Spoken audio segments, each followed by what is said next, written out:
Malik Jefferson stepped onto the plane, clutching his boarding pass, his heart pounding with excitement.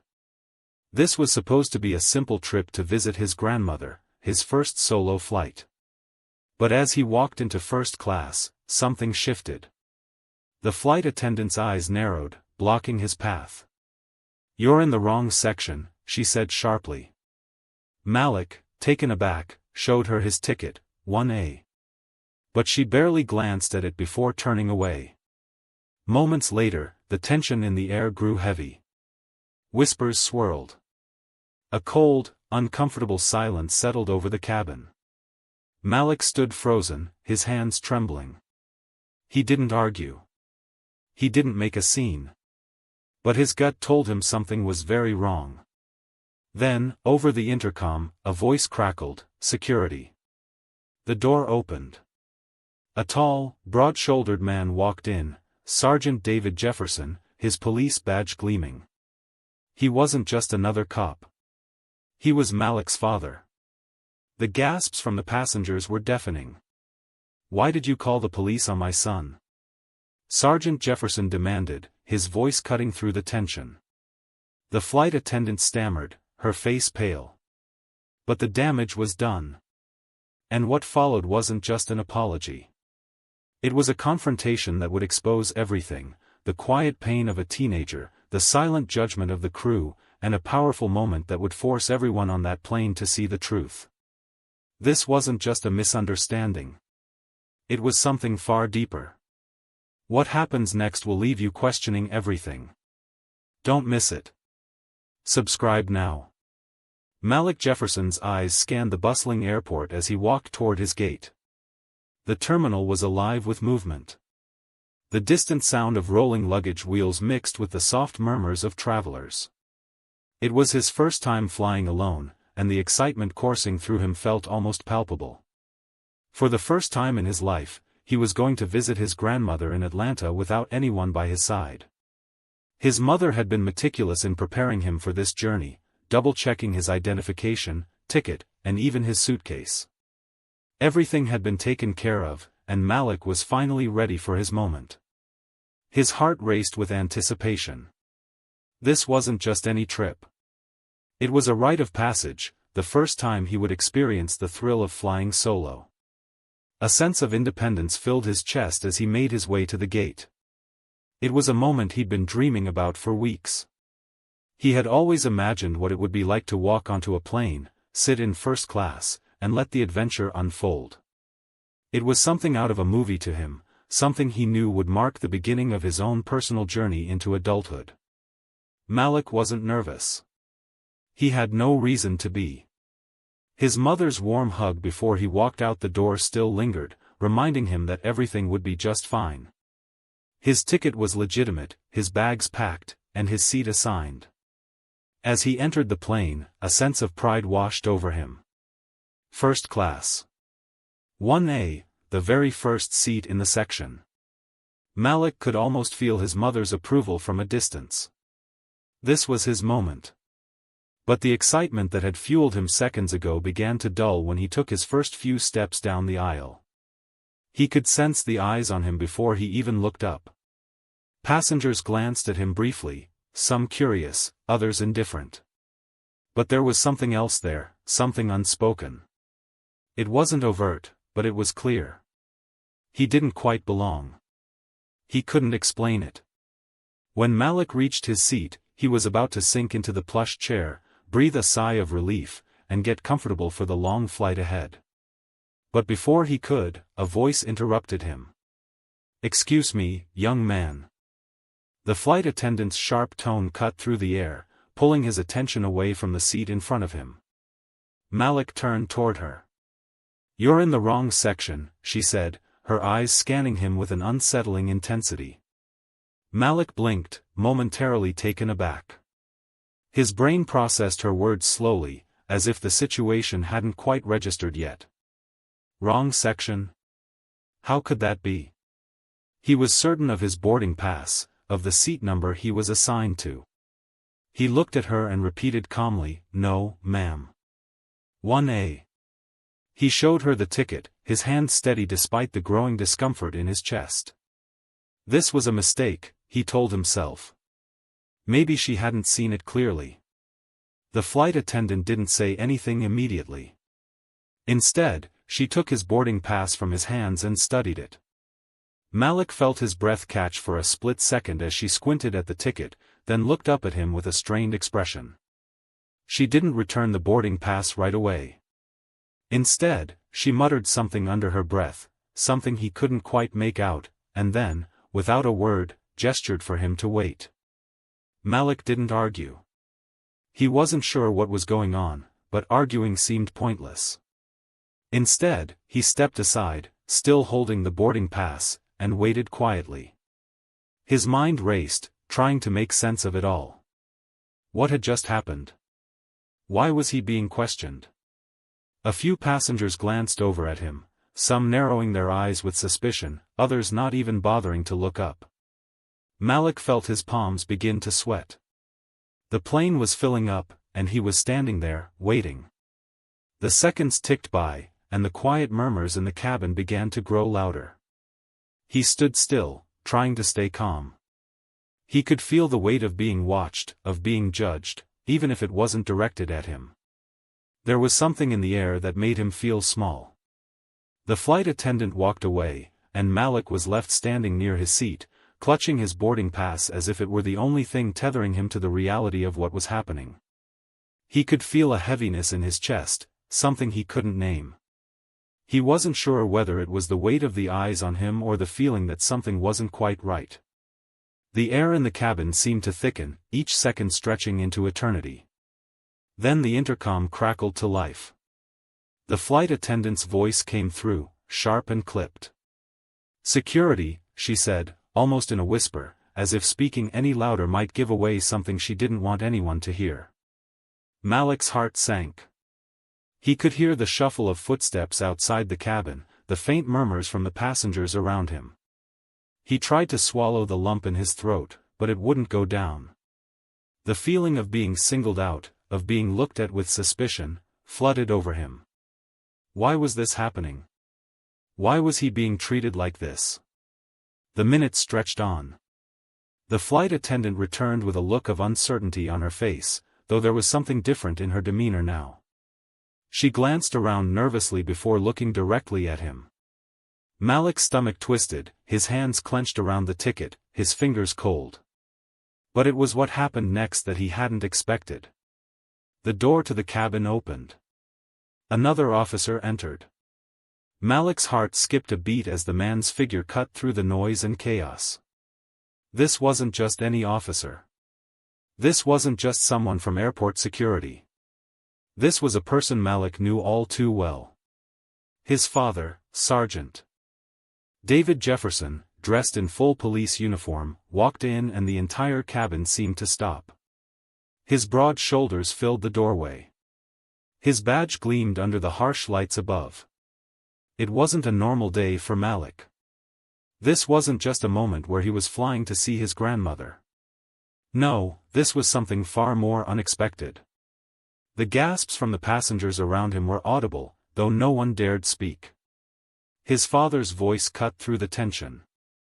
"Malik," Sergeant Jefferson called out, his voice strong, unwavering. The room seemed to exhale collectively, though Malik felt a weight lift from his chest. His father's eyes locked onto the flight attendants. "You called the police on my son. Want to explain why?" he asked. The silence that followed was so thick that it seemed to hang in the air, suffocating. The flight attendant stood there stunned, her face pale. She stammered, trying to find words, but the weight of the question rendered her speechless. She had no excuse. The situation had shifted dramatically. The cabin was a quiet storm. The air was thick with tension, every eye fixed on Sergeant David Jefferson as he stood tall in the aisle. His badge gleaming under the harsh fluorescent lights, his voice firm and unwavering, broke through the silence. "You called the police on my son. Want to explain why?" The flight attendant's face went white. Her hands trembled as she fumbled with the buttons on her uniform. For a moment, no one spoke. It was as if the entire plane held its breath, waiting for the inevitable clash that was coming. The other passengers, who had already been murmuring to one another in confusion, were now completely still, their attention focused on the scene unfolding in front of them. The weight of the situation was becoming unbearable. Malik stood there frozen. His stomach churned, but not with fear. This was something deeper. It was the feeling of being misunderstood, of being treated like a threat for no reason at all.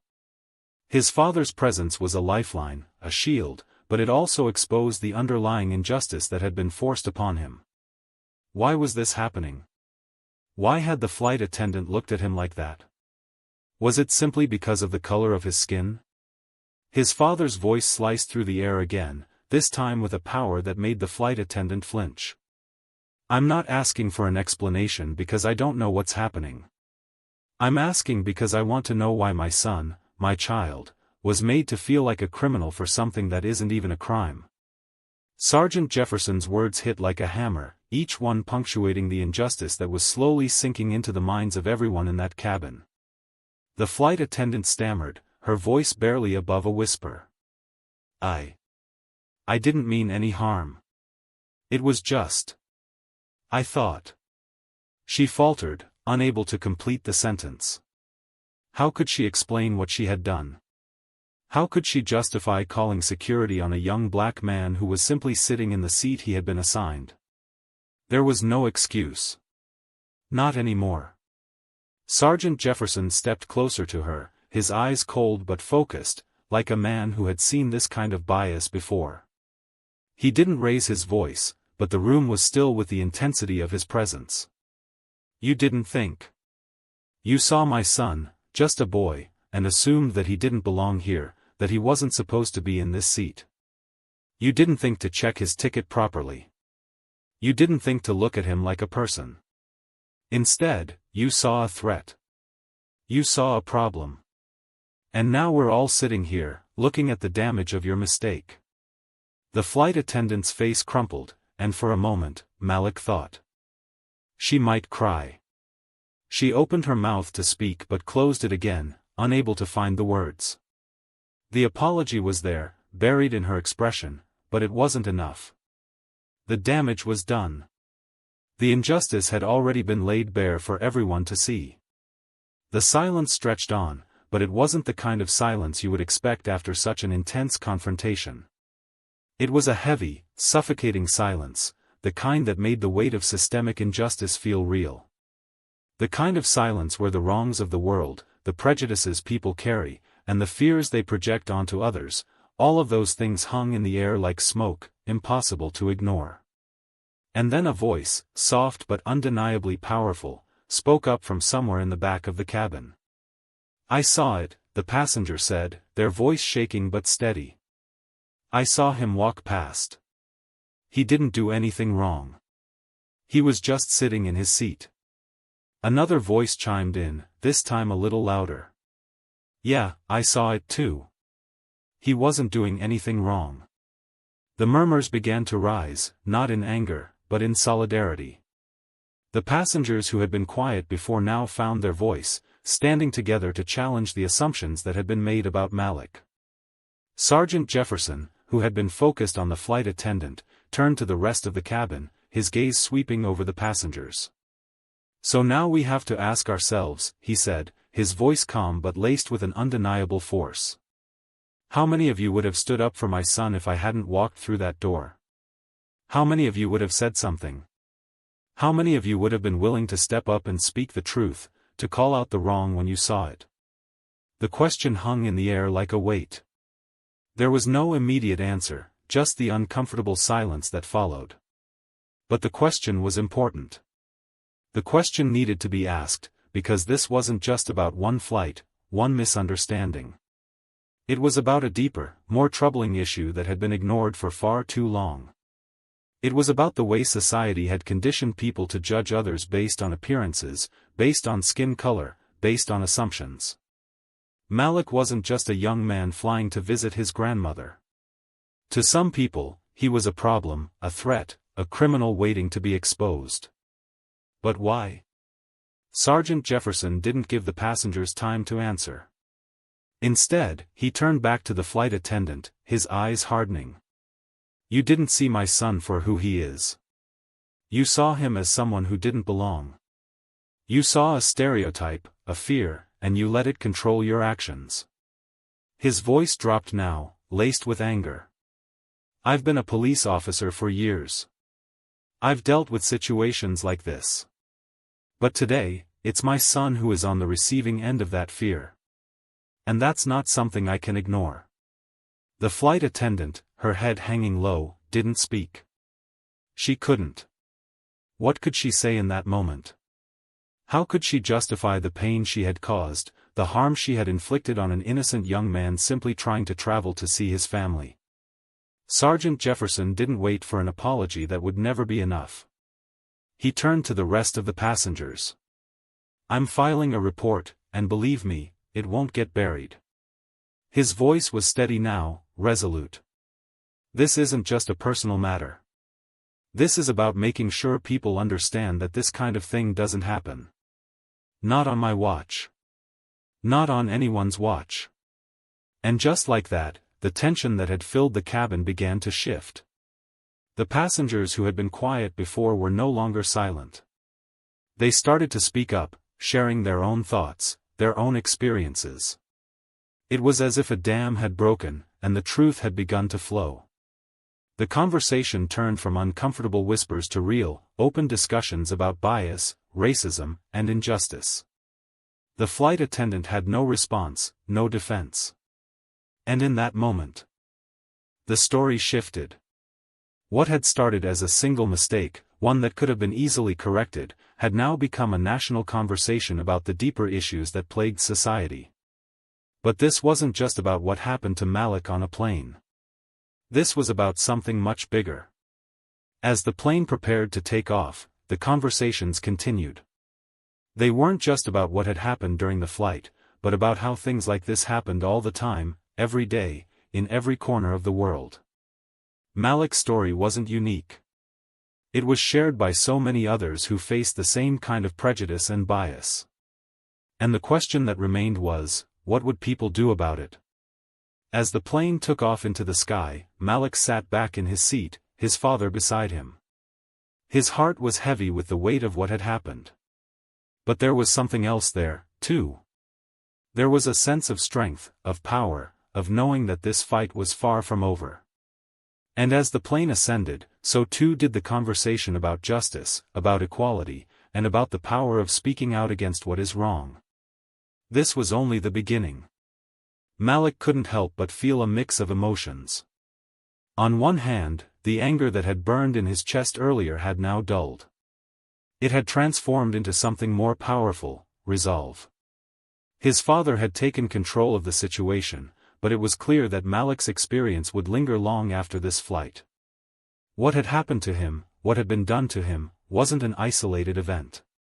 It was part of a much larger, more systemic issue.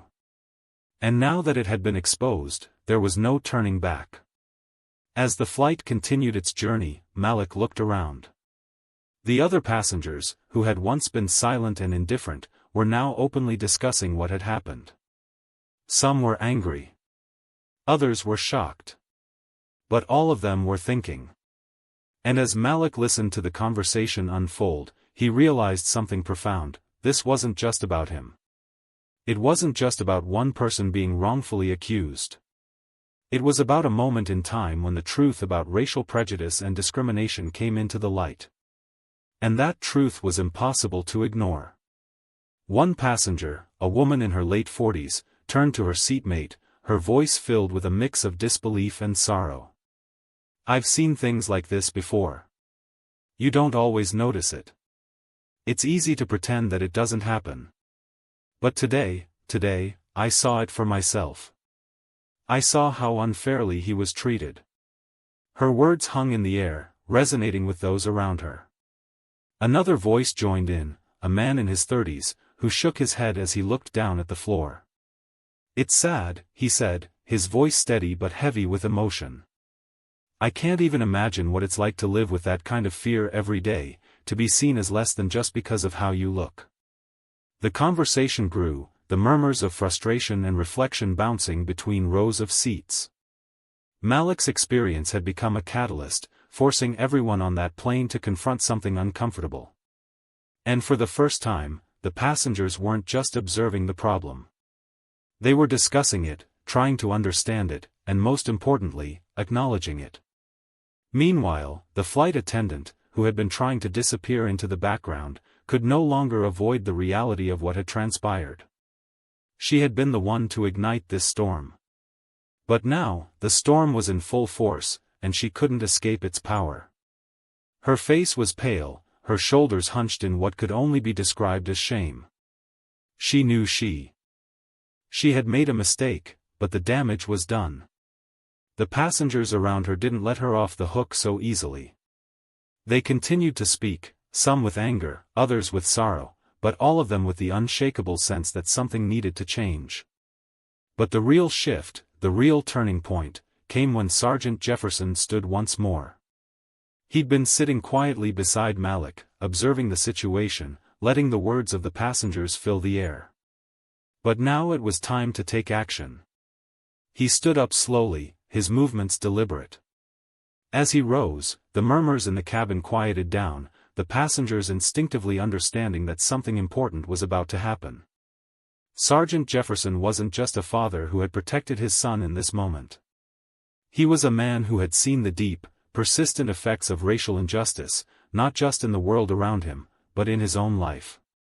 He had dealt with the hurt, the frustration, the exhaustion of trying to prove that his family was worthy of respect, that his son deserved to be seen as a human being, not a stereotype. And in that moment, he wasn't going to let it slide. He turned to the flight attendant, his voice calm but undeniably firm. "You've made a serious mistake," he said, his words carrying the weight of years of experience and pain. "But the problem isn't just that you made an error in judgment. It's that you saw my son as a threat before you saw him as a person. And that's something that cannot go unaddressed."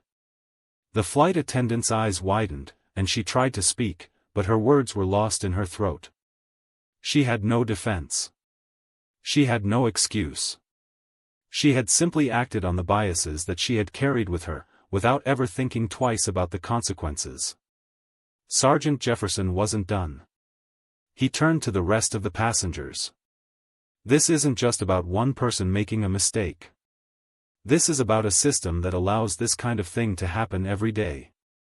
This is about the ways we've been conditioned to fear people who look different from us, who come from different backgrounds. This is about the everyday racism that so many people experience, even when it's subtle, even when it's unspoken." The weight of his words hit everyone like a wave. The passengers were no longer just passive participants in a story. They were now part of the narrative. They had witnessed the truth of systemic injustice, and they couldn't unsee it. They had heard the truth spoken by a man who had lived it, and it had changed something inside them. And then came the final blow. Sergeant Jefferson pulled out his phone, unlocked it, and dialed a number.